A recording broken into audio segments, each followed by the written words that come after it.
పెద్దిరెడ్డి కుటుంబ అక్రమాలపై ఈనాడు ఈటీవీలో వరుస కథనాలు రాస్తున్నందుకు ఆయన కుమారుడు మిథున్ రెడ్డి చట్టసభలో మార్గదర్శిపై విషం కక్కారని తెలుగుదేశం ఎంపీలు ఆరోపించారు. మిథున్ రెడ్డి మార్గదర్శిపై తప్పుడు సమాచారాన్ని పార్లమెంటు ముందు పెట్టారని మండిపడ్డారు. ఈ విషయంపై స్పీకర్కు ఫిర్యాదు చేస్తామని తెలుగుదేశం ఎంపీలు స్పష్టం చేశారు. పార్లమెంట్ హౌస్ భారతదేశం ప్రజాస్వామ్యంలో చాలా కీలకమైన అంశం. అక్కడ ఎంపీ మిథున్ రెడ్డి గారు సభని దృష్టికి ఒక తప్పుడు సమాచారం తీసుకొచ్చే ప్రయత్నం చేస్తున్నారు.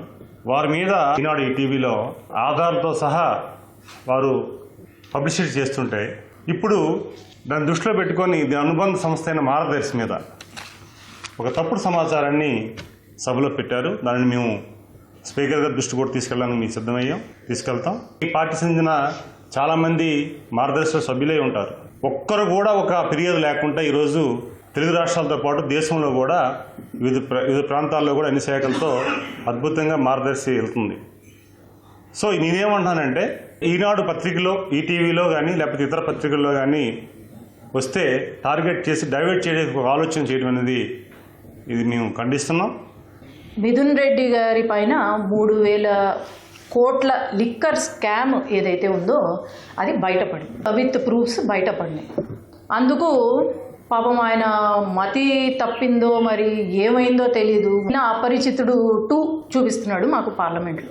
మనం మాట్లాడే ప్రతి దానికి విత్ ప్రూఫ్ అది కరెక్టా కాదా అనేది చూసుకొని మాట్లాడాలి. ఎందుకంటే పార్లమెంట్లో మాట్లాడుతున్నాం, ఎవ్రీథింగ్ ఈజ్ ఆన్ రికార్డ్. అలాంటప్పుడు మరి ఎంతసేపు ఈనాడు మన రాష్ట్రంలో కొన్ని సంస్థలు ఉన్నాయి తప్పుని తప్పుగా ఒప్పుగా చూపించేది. అది పార్టీలకు అతీతంగా చూపించే సంస్థల్లో ఒకటి ఈనాడు ఈటీవీ. అది మేము తప్పు చేసినా చూపిస్తున్నారు.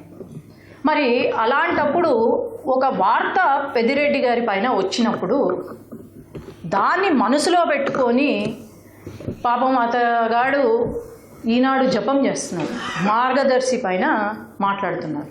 చిత్తూరు డిస్ట్రిక్ట్ పెద్దిరెడ్డి రామచంద్రారెడ్డి గారి ఒక ప్రిన్సిపల్ స్టేట్ లాగా అయిపోయింది. ఒక ఎగ్జాంపుల్ చెప్తాను మీకు. అక్కడ డైరీ ఎక్కువ ఉంటుంది చిత్తూరులో.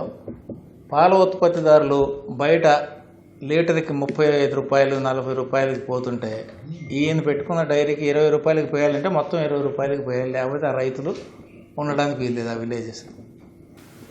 అలాగే గ్రానైట్ ప్రాసెసింగ్ యూనిట్లు అక్కడ మొత్తం 120 ఉంటే మన పెద్దిరెడ్డి గారు చెప్పిన రేటు పెట్టిన రేటుకి భరించలేక చెక్ యూనిట్లు అయిపోయి మొత్తం ఇప్పుడు 40 అయిందా ఉన్నాయి.